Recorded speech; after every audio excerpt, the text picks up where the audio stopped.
China देखो एक नास्तिक देश है, कम्युनिस्ट कंट्री है, और जो कम्युनिस्ट होते हैं वो भगवान को नहीं मानते। मार्क्स ने तो ये भी कह दिया था, religion is opium of masses. Religion एक प्रकार का नशा है जनता के लिए, और रिलीजन का नशा करके जनता अपनी सफरिंग को भूल जाती है, अपने दुख को भूल जाती है। तो चाइना में कम्युनिस्ट पार्टी को ये लगता है रिलीजन जो है वो भविष्य में उसके लिए, उसकी अथॉरिटी के लिए एक चैलेंज साबित हो सकता है। 2 करोड़ मुस्लिम्स रहते हैं चाइना में आज के समय में, और 2 टाइप के मुस्लिम हैं, एक हुई मुस्लिम, एक उइगर मुस्लिम। उइगर मुस्लिम्स का इशू अक्सर हमने डिस्कस किया है, जिंगजियांग रीजन में रहते हैं, और वहाँ पे सेपरेटिस्ट मूवमेंट भी चल रही है चाइना में। कितनी स्ट्रोंग है वो एक अलग इशू है डिबेट का। लेकिन जिंगजियांग प्रोविंस के बाहर भी मुस्लिम रहते हैं अलग अलग रीजन्स में, जैसे निंजिया रीजन है, गांसू प्रोविंस है, यहां पर भी मुस्लिम रहते हैं। यहां पे जो मुस्लिम रहते हैं वो हुई मुस्लिम्स हैं, और जिंगजियांग रीजन में जो मुस्लिम रहते हैं वो उइगर मुस्लिम हैं। जिंगजियांग रीजन में तो इंस्टेबिलिटी रहती है। बट अब ना ह्यूमन राइट्स वॉच के द्वारा ना एक खुलासा किया गया, चाइना ना जिंगजियांग रीजन के बाहर भी, यानी निंजिया रीजन और गांसू प्रोविंस में भी ना मस्जिदों को तोड़ रहा है या मस्जिदों का ढांचा बदल रहा है। अपने लोकल संस्कृति के हिसाब से मस्जिदों का ढांचा जो है वो बदला जा रहा है, और सैटेलाइट इमेजेस और पब्लिक डॉक्यूमेंट्स भी ह्यूमन राइट्स वॉच ऑर्गेनाइजेशन के द्वारा प्रेजेंट किए गए हैं इस सिलसिले में। चाइना की कम्युनिस्ट पार्टी का ऑब्जेक्टिव ये है कि जो नई जनरेशन है ना मुस्लिम्स की चाइना के अंदर, वो रिलीजियस एक्टिविटीज में कम से कम पार्टिसिपेट करें। रिलीजन के लिए उनका अट्रैक्शन कम से कम हो। रिलीजन के लिए उनका अट्रैक्शन कम से कम होगा, आने वाली जनरेशन नास्तिक होगी तो उनकी अथॉरिटी के लिए चैलेंज नहीं होगा। वैसे देखो अरब कंट्रीज या फिर यूं कहें OIC, organisation of Islamic cooperation, ये ऑर्गेनाइजेशन मुस्लिम्स के साथ कुछ भी होता है पूरे वर्ल्ड में आवाज उठाती है। लेकिन यहां पे जब चाइना रिलेटेड कोई मैटर सामने आता है तो ये ऑर्गेनाइजेशन कुछ भी नहीं बोल पाती, और मेजर मुस्लिम कंट्रीज कुछ भी नहीं बोल पाते। तो उनको मुस्लिम्स के ऊपर जो अत्याचार हो रहा है चाइना में, उसके खिलाफ आवाज उठानी चाहिए। यह ह्यूमन राइट्स का एक बहुत बड़ा इशू है। हर छोटे से छोटे इशू के ऊपर OIC के द्वारा आवाज उठाई जाती है, लेकिन यहां पे उनका दोगलापन सामने आ रहा है। डिस्कशन स्टार्ट करते हैं। आज की डेट 28 नवंबर 2023 है। 3 इश्यूज काफी डिटेल से हम डिस्कस करेंगे। सबसे पहले प्राइवेटाइजेशन ऑफ स्पेस सेक्टर से संबंधित अच्छा आर्टिकल है। दूसरा आर्टिकल और भी जबरदस्त है, सुप्रीम कोर्ट के स्ट्रक्चर को रीवैम्प करने की आवश्यकता है। और तीसरे नंबर पे गुरुवंत पता नहीं ऐसा ही कुछ नाम है, गुरुपतवंत सिंह पन्नू, इनको मारने की कोशिश की गई इंडिया के द्वारा US की धरती पर, लेकिन इंडिया सफल नहीं हो पाया। US की एजेंसीज ने इस अटेम्प्ट को फोइल कर दिया। ये पूरा का पूरा ना आरोप है, एलिगेशन है US का इंडिया के ऊपर। तो US के एलिगेशन और कनाडा के एलिगेशन सिमिलर, दोनों के बीच में क्या डिफरेंस है, दोनों मामलों में इंडिया की अप्रोच कैसे डिफरेंट रही, ये पूरा आर्टिकल विवेक काटजू के द्वारा लिखा गया है इंडियन एक्सप्रेस में, वो भी हम डिस्कस करेंगे। और आज से देखो एक चीज मैं आप स्टार्ट करना चाहता हूं। एक तो होती है देखो एथिक्स में केस स्टडी, वो बहुत लंबी होती है जिसमें बहुत सारे स्टेक होल्डर्स इन्वॉल्व होते हैं। केस स्टडी को सोल्व करने में समय लगता है, लेकिन आपको केस स्टडी के लिए तैयार करने के लिए एक सिनेरियो देकर आपसे क्वेश्चन पूछा जाएगा और आपको उस क्वेश्चन का आंसर देना है। ये चीज देखो आपको इंटरव्यू में भी हेल्प करेगी। इसके साथ साथ ये चीज ना, क्योंकि एथिकल डायलेमा से संबंधित ये क्वेश्चंस होंगे, तो आपका ना एथिक्स में केस स्टडी वाला पार्ट धीरे धीरे स्ट्रोंग होता जाएगा। तो क्वेश्चन ये है, अब देखो कोई पब्लिक एम्प्लॉय है, मान लीजिए आप पब्लिक एम्प्लॉय हो, आप इरिगेशन डिपार्टमेंट में काम करते हो,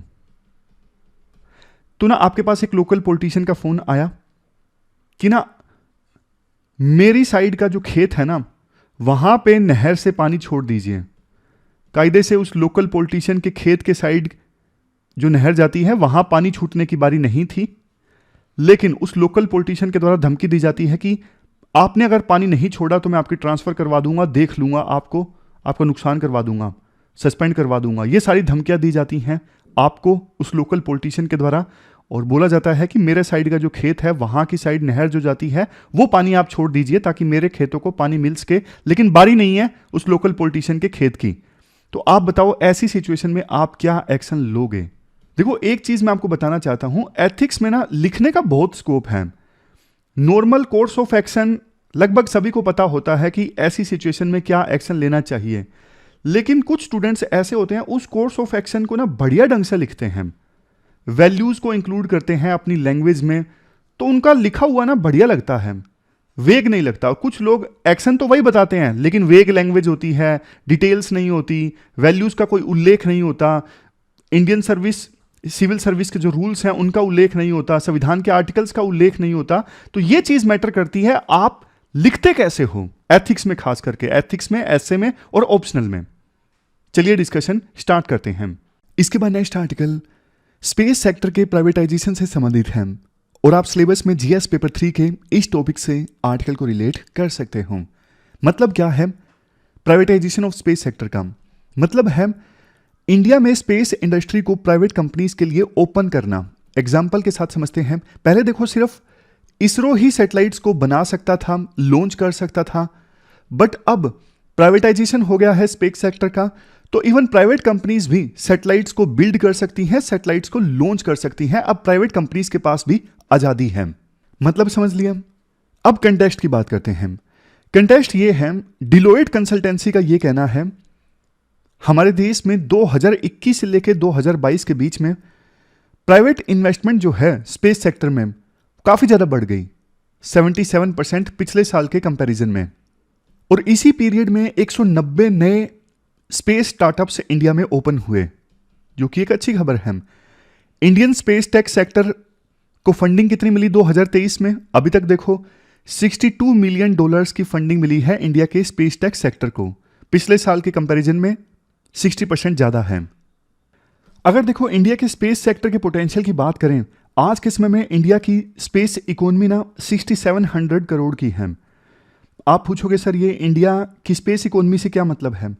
मतलब स्पेस से संबंधित जो भी इकोनॉमिक एक्टिविटीज होती हैं, जैसे रिसर्च मान लीजिए, इनोवेशन मान लीजिए, सैटेलाइट्स को बिल्ड करना मान लीजिए, लॉन्च करना मान लीजिए, स्पेस से संबंधित जो भी इकोनॉमिक एक्टिविटीज होती है ना, वो सब आ जाता है स्पेस इकोनॉमी में।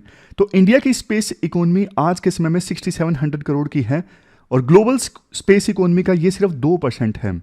आज के समय में इसरो रेवेन्यू कमा रही है, बल्कि दूसरे देशों की स्पेस एजेंसी के लिए सैटेलाइट्स को लॉन्च करके, जैसे यूरोपियन सैटेलाइट्स को लॉन्च करके इसरो ने कितना पैसा कमाया, 230 से लेकर $240 मिलियन, और अमेरिकन सैटेलाइट्स को लॉन्च करके इसरो ने कमाया 170 से लेकर $180 मिलियन। अनुमान देखो ये है 2033 आते आते इंडिया की स्पेस इकोनॉमी पहुंच जाएगी 35,200 करोड़ तक और ग्लोबल स्पेस इकोनॉमी का ये 8% होगा। इसके बाद देखो एक और इंपॉर्टेंट डेटा है, स्पेस टेक एनालिटिक्स के अनुसार वर्ल्ड में टोटल जितनी स्पेस टेक कंपनीज है ना, स्पेस टेक कंपनीज मतलब वो कंपनीज जो स्पेस से संबंधित टेक्नोलॉजी को डेवलप करती हैं, जो स्पेस से संबंधित सर्विसेज प्रोवाइड करती हैं। जैसे इलोन मस्क की कंपनी है स्पेस एक्स, जो रॉकेट बिल्ड करती है सैटेलाइट को लॉन्च करने के लिए। तो ये सारी कंपनीज कौन सी हैं? स्पेस टेक कंपनीज हैं। तो वर्ल्ड में टोटल जितनी स्पेस टेक कंपनीज है ना, उनमें से 3.6% इंडिया में है। मतलब इंडिया स्पेस टेक कंपनीज के मामले में 6ठे नंबर पे है। सबसे ऊपर यूएस है, यूएस में 56.4% स्पेस टेक कंपनीज हैं। दूसरे नंबर पे यूके है, तीसरे नंबर पे कनाडा, चौथे नंबर पे चाइना, पांचवें नंबर पे जर्मनी और फिर इंडिया।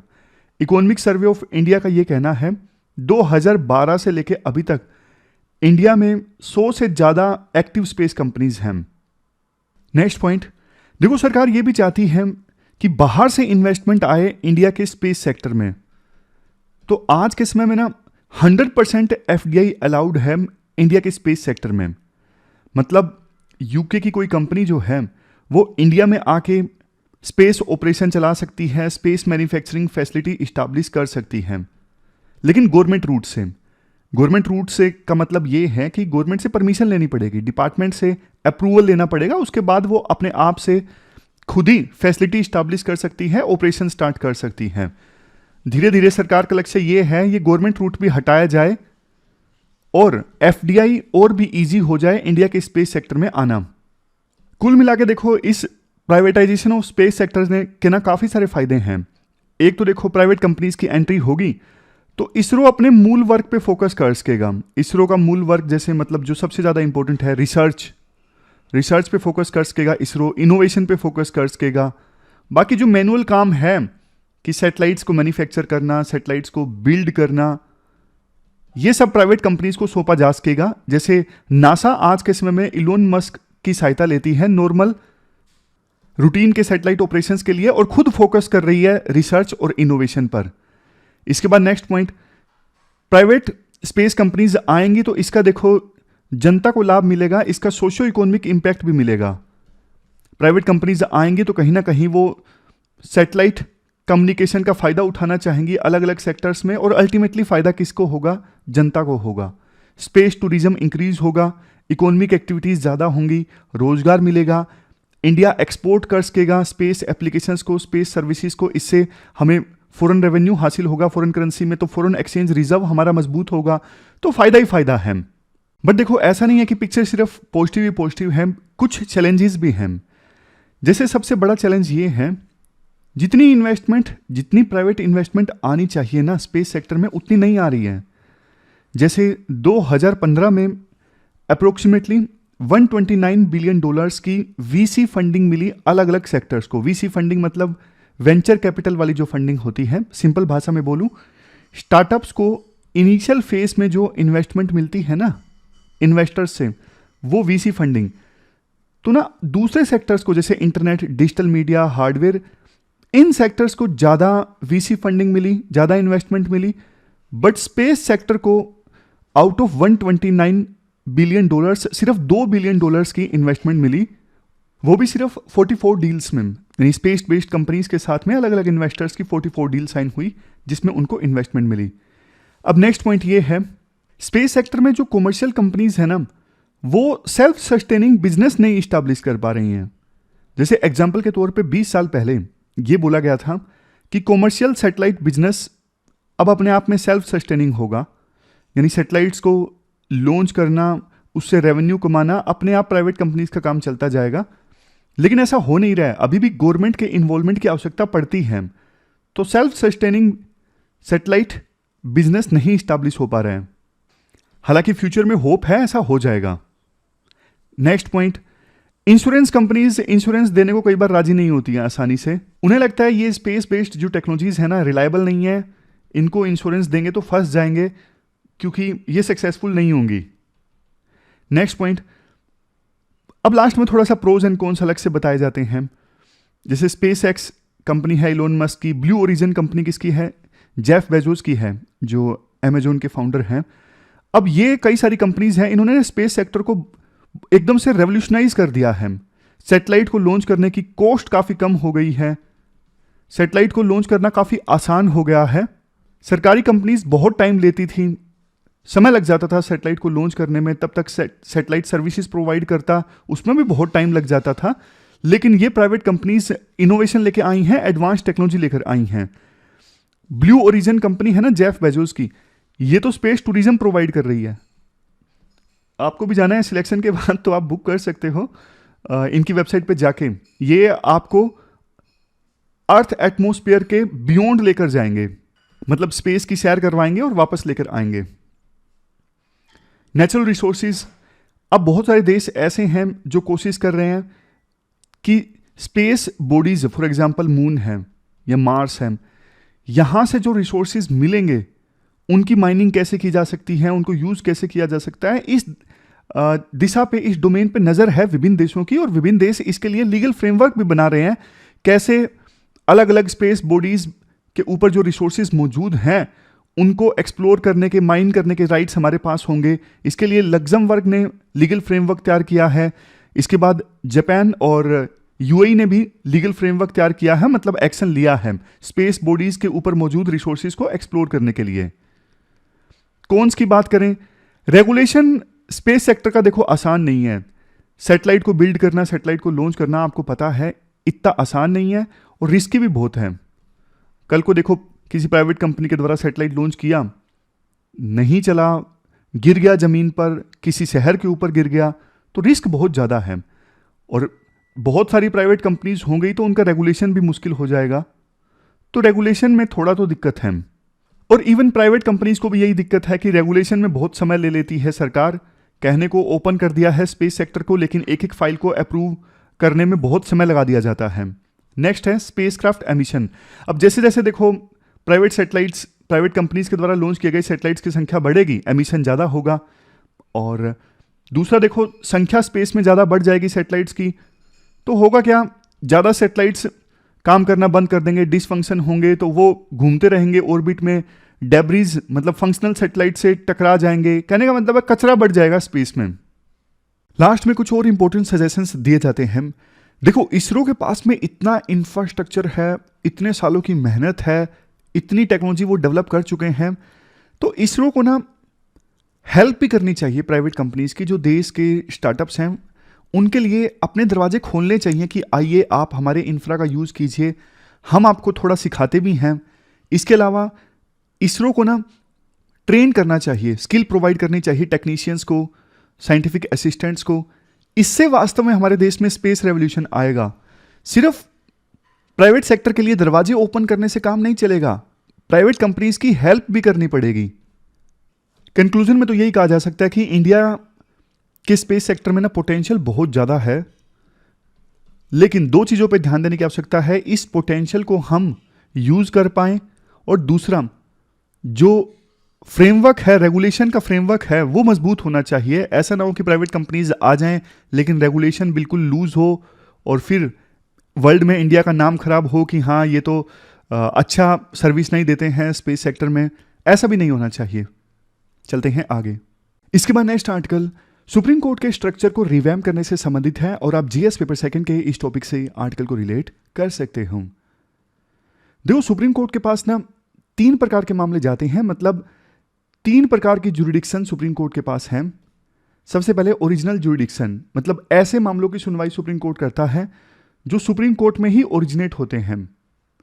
जैसे देखो, सेंटर का किसी स्टेट के साथ विवाद हो गया, 2 स्टेट्स के बीच में आपस में विवाद हो गया बॉर्डर को लेके, या फिर 2 स्टेट के बीच में पानी के बंटवारे को लेकर विवाद हो गया, सेंटर भी इन्वॉल्व है मीडिएशन में, तो ये सारे मामले कहां पर जाएंगे? सीधा जाएंगे सुप्रीम कोर्ट में। इन मामलों में सुप्रीम कोर्ट की ओरिजिनल जुरिडिक्शन है, क्योंकि डायरेक्टली सुप्रीम कोर्ट में आते हैं ये मामले। उसके बाद नेक्स्ट है एपिलेट जुरिडिक्शन। लोअर कोर्ट में वर्डिक्ट आ जाता है, जैसे हाई कोर्ट ने किसी मामले में वर्डिक्ट दिया, किसी को फांसी की सजा दे दी, तो उसके बाद वो अपील फाइल कर सकता है सुप्रीम कोर्ट में। तो एपिलेट जुरिडिक्शन भी है सुप्रीम कोर्ट के पास। और तीसरे नंबर पे है एडवाइजरी। प्रेसिडेंट जो है वो संविधान संबंधित मैटर्स पर सुप्रीम कोर्ट की राय मांग सकते हैं, तो ये होगी सुप्रीम कोर्ट की एडवाइजरी जुरिडिक्शन। आप यहाँ पे एग्जांपल्स देख सकते हो। ओरिजिनल जुरिडिक्शन मतलब रिजोल्विंग डिस्प्यूट्स बिटवीन 2 स्टेट्स या फिर centre and state. Appellate jurisdiction मतलब लोअर कोर्ट्स के जजमेंट्स के अगेंस्ट अपील की सुनवाई करना। एडवाइजरी जुरिडिक्शन मतलब प्रेसिडेंट जब ओपिनियन मांगते हैं, लीगल एडवाइस मांगते हैं सुप्रीम कोर्ट से, तो सुप्रीम कोर्ट एडवाइस देता है, वो होती है एडवाइजरी जुरिडिक्शन। अब देखो, आप ध्यान से सुनिए, जो चीफ जस्टिस ऑफ इंडिया होते हैं ना, वो मास्टर ऑफ रोस्टर होते हैं। यानी सुप्रीम कोर्ट के पास अलग अलग मामले जाते हैं ना, तो ये chief justice of India decide करते हैं कौन सी बेंच के पास में कौन सा केस जाएगा। आमतौर पे होता क्या है, जो अपील रिलेटेड मैटर्स होते हैं ना लोअर कोर्ट की जजमेंट के अगेंस्ट, उनकी सुनवाई की जाती है डिवीजन बेंच के द्वारा, जिसमें 2 जजेस होते हैं, या फुल बेंच के द्वारा जिसमें 3 जजेस होते हैं। और जो कॉन्स्टिट्यूशन रिलेटेड मैटर्स होते हैं ना, संविधान रिलेटेड मैटर्स, उसमें देखो मिनिमम तो उस बेंच में 5 जजेस होते हैं, लेकिन उसके अलावा 7 जजेस की बेंच हो सकती है, इवन 9 जजेस की बेंच हो सकती है, 11 जजेस की बेंच हो सकती है। मिनिमम 5 जजेस होने चाहिए अगर कोई बेंच संविधान रिलेटेड मैटर्स की सुनवाई करती है तो। अब एक आर्टिकल देखिए, आर्टिकल 145 सेक्शन 3। इस आर्टिकल में साफ तौर पे लिखा गया है कि जब कॉन्स्टिट्यूशन बेंच सेटअप की जाती है ना, तो मिनिमम 5 जजेस होने चाहिए उस केस का फैसला करने के लिए। इसके अलावा आर्टिकल 43 संविधान का राष्ट्रपति को आज़ादी देता है कि वो कोर्ट से कंसल्ट कर सकते हैं संविधान रिलेटेड या इंपॉर्टेंट लॉ रिलेटेड मैटर्स पर।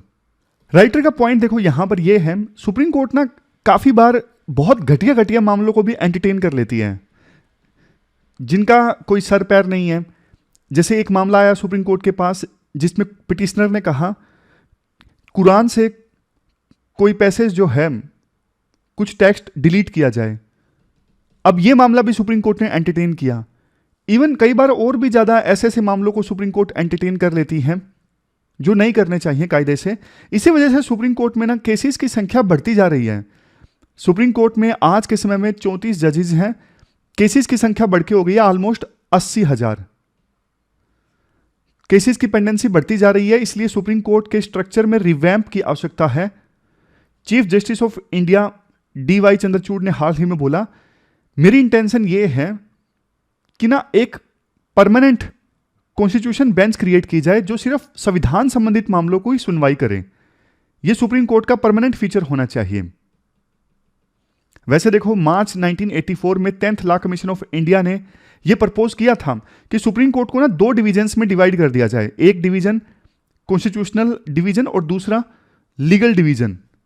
प्रपोजल यह था कि कॉन्स्टिट्यूशनल लॉ को डील किया जाएगा सिर्फ कॉन्स्टिट्यूशनल डिवीजन के द्वारा और बाकी जो मामले हैं वो लीगल डिवीजन के पास जाएंगे। इवन 11th लॉ कमीशन ने भी यही प्रपोज किया 1988 में कि सुप्रीम कोर्ट को 2 पार्ट्स में डिवाइड कर दिया जाए ताकि जस्टिस डिलीवर करना और भी ज्यादा आसान हो जाए और गरीब लोग भी जस्टिस को डिलीवर कर एक्सेस कर पाएं। आप बोलोगे सर कैसे, इसमें गरीब लोगों का एंगल कैसे आ गया? देखो, गरीब लोगों का एंगल इसलिए आ गया क्योंकि ना अभी सुप्रीम कोर्ट में ना ज्यादा मामले पता है अपील के कौन से हाई कोर्ट से आते हैं, जो आसपास की हाई कोर्ट हैं, Punjab and Haryana high court, Allahabad high court, Delhi high court, इन्हीं से ज्यादा अपील के मामले सुप्रीम कोर्ट में आते हैं। देश के दूर दराज के एरियाज में जो हाई कोर्ट्स के वर्डिक्ट्स हैं ना, जैसे पटना हाई कोर्ट है या फिर साउथ इंडिया में जो हाई कोर्ट्स हैं, मद्रास हाई कोर्ट जिन्होंने वर्डिक्ट दिया, वो कम जाते हैं अपील के तौर पे सुप्रीम कोर्ट में। क्यों? क्योंकि देखो तमिलनाडु दूर है। अब किसी गरीब आदमी का जो मामला है रिजेक्ट कर दिया गया मद्रास हाई कोर्ट के द्वारा, तो वो सुप्रीम कोर्ट में जाएगा, उसको पैसे चाहिए। एक बार के लिए दिल्ली में ट्रेवल करने की कॉस्ट इतनी ज्यादा है।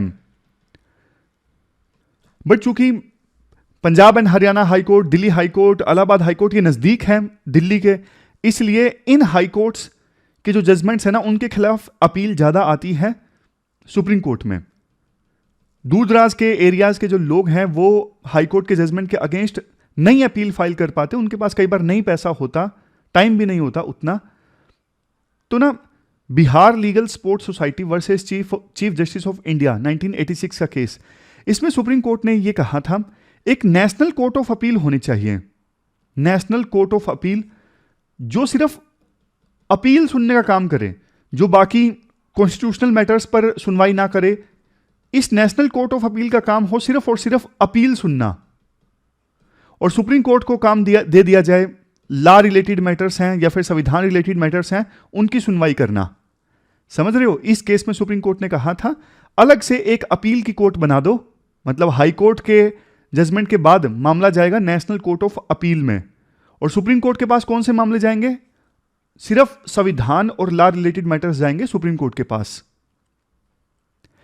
229वां लॉ कमीशन रिपोर्ट जो 2009 में आया, इस लॉ कमीशन की रिपोर्ट में यह कहा गया कि 4 रीजनल ब्रांच स्टैब्लिश कर दो सुप्रीम कोर्ट की। एक दिल्ली में तो चलो है ही है, चेन्नई में भी, हैदराबाद में भी, कोलकाता में भी, मुंबई में भी, ताकि ये जो ब्रांचेस हैं नॉन कॉन्स्टिट्यूशनल इश्यूज की सुनवाई कर सकें। अपील रिलेटेड मैटर्स है ना, उनकी सुनवाई देश के अलग अलग एरियाज में भी हो सके।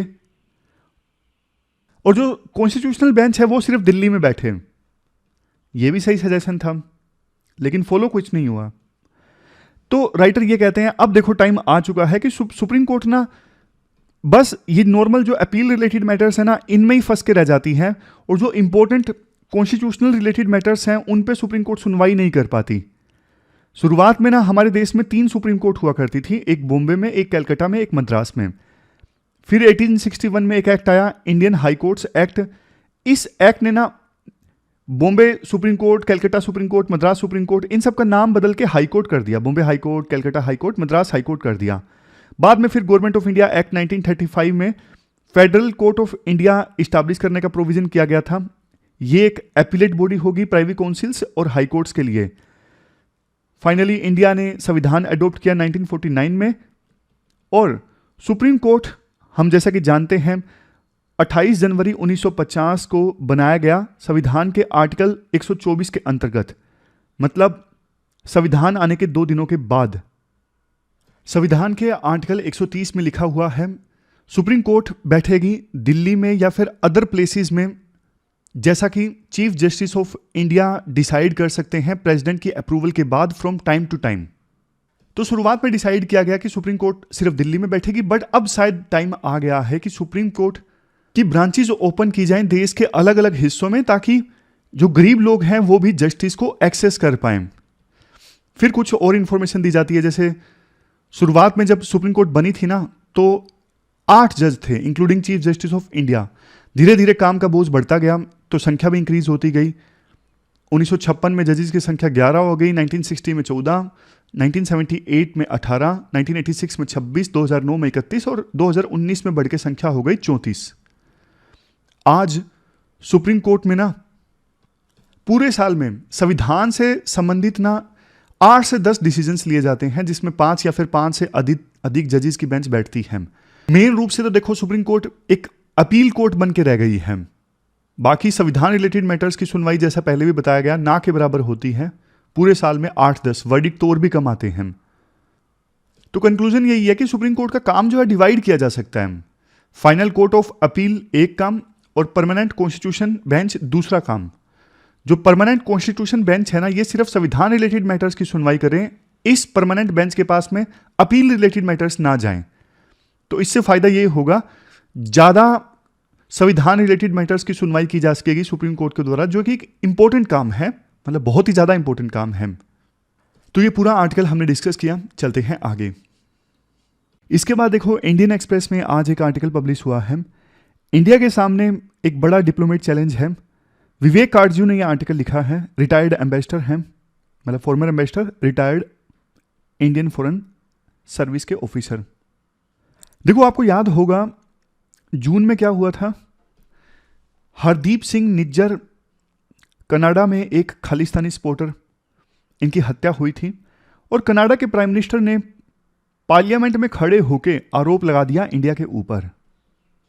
बाद में एक बहुत बड़ा डिप्लोमेटिक क्राइसिस पैदा हो गया, इंडिया और कनाडा के बीच में रिलेशन बहुत ज्यादा खराब हो गए।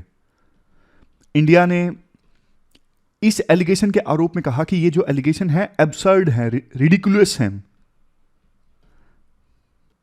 कनाडा ने इसके बाद आज तक कोई एविडेंस इंडिया के साथ शेयर भी नहीं किया। लेकिन देखो एक सिमिलर मामला सामने आया यूएस के साथ भी। एक और खालिस्तानी सपोर्टर गुरुपतवंत सिंह पन्नू, आपने इनका नाम सुना भी होगा। यूएस की एजेंसी, हाल ही में ना फाइनेंशियल टाइम्स में एक रिपोर्ट छपी कि ना इंडिया लिंक्ड एजेंसीज ने यूएस की धरती पर पन्नू को मारने की योजना बनाई थी, लेकिन यूएस की एजेंसीज ने वो फॉइल कर दी, उसे रोक दिया। बाद में यूएस ने हाईएस्ट लेवल पर यह चीज इंडिया के साथ शेयर की थी कि देखो आप ऐसा मत कीजिए हमारी सोइल पर आकर। हाईएस्ट लेवल पर यूएस ने बताया कि यह होने वाला था और हमने इसे रोक दिया है। और देखो यूएस के ना इससे संबंधित एविडेंस भी हैं, मतलब थोड़े ज्यादा एविडेंस है। कनाडा के पास तो कुछ भी नहीं था, कनाडा के पास तो सिर्फ इंटेलिजेंस थी, लेकिन यूएसए के पास पन्नू को मारने की योजना से संबंधित कुछ एविडेंस थे जो न्यूयॉर्क की एक कोर्ट में शेयर किए गए, जिनको पब्लिक में डिस्क्लोज नहीं किया जा सकता। क्योंकि होता क्या है, कई बार ना किसी देश की सरकार ये बताना नहीं चाहती हमने कैसे इंटेलिजेंस, कैसे सबूत इकट्ठा किए, हमारे सबूत जुटाने का तरीका क्या था। तो जब ये नहीं करना चाहती ना सरकार, तो बस कोर्ट में फाइल कर देती है, जिसे पब्लिकली डिस्क्लोज नहीं किया जा सकता। तो जब फाइनेंशियल टाइम्स में ये रिपोर्ट छपी ना, व्हाइट हाउस के एक ऑफिशियल ने इसकी पुष्टि भी की, बोला कि हाँ ये रिपोर्ट सही है, हमने हाईएस्ट लेवल पर इंडिया से एंगेज किया था कि आप ये सब मत कीजिए हमारी सोइल पर आकर। और इंडिया की सरकार ने जवाब दिया था कि हम इन्वेस्टिगेट करेंगे इस मामले में। देखो दोनों केसेस में ना इंडिया की अप्रोच अलग रही। जहां जब कनाडा ने आरोप लगाया तो इंडिया ने एकदम से एब्सर्ड कह के ठुकरा दी कनाडा के एलिगेशन, लेकिन यूएसए ने प्राइवेटली जब आरोप लगाया तो इंडिया ने कहा कि हम इन्वेस्टिगेट करते हैं।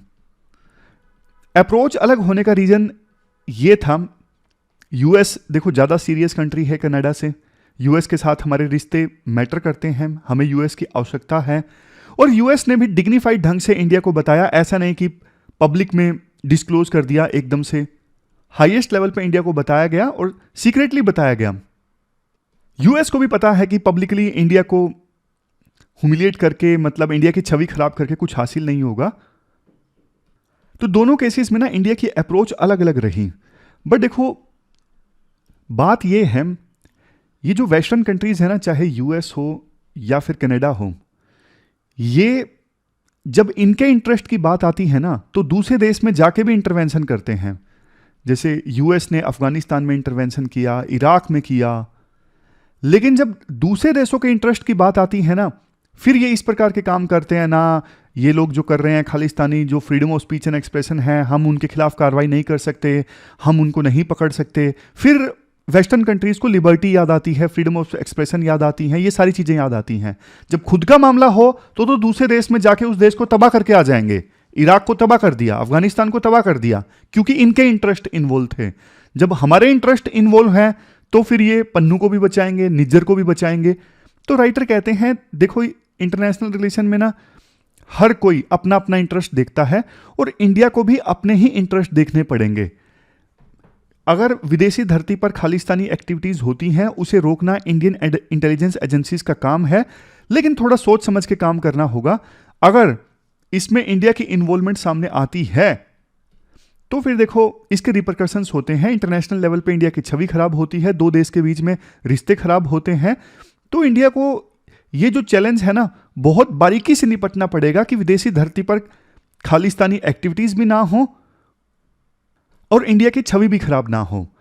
यूएस और कनाडा के मामले में इंडिया के एक फॉरेन सर्विस के बड़े ऑफिशियल ने बोला कि देखो यूएस ने जो हमें सबूत दिए ना, वो सरकार से संबंधित नहीं थे, वो टेररिस्ट, गैंगस्टर, इन सब के बीच में नेक्सस से संबंधित कुछ चीजें थी, वो प्राइवेट इंडिविजुअल्स हैं, इसमें सरकार का रोल नहीं था। फिर भी हम इन्वेस्टिगेट कर रहे हैं। और कनाडा के मामले में तो इंडिया के हायर ऑफिशियल ने बोला कि उन्होंने तो कभी कोई सबूत दिया ही नहीं, मतलब वो तो सिर्फ क्रेडिबल एलिगेशन की बात करते हैं, उन्होंने कभी कोई सबूत नहीं रखे। तो ये पूरा आर्टिकल हमने डिस्कस किया डिप्लोमेट चैलेंज से संबंधित।